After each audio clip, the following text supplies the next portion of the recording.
So in part A, our car has a mass of 1200 kilograms and has a velocity of 65 miles per hour.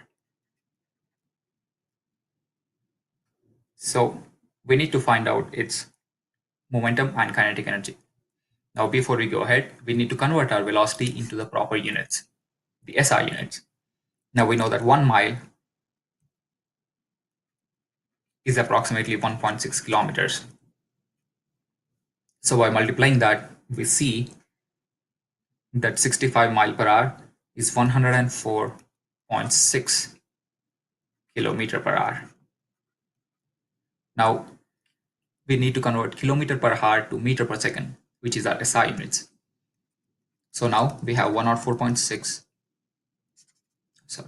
We have 104.6, but we know that 1 kilometer is 1000 meters.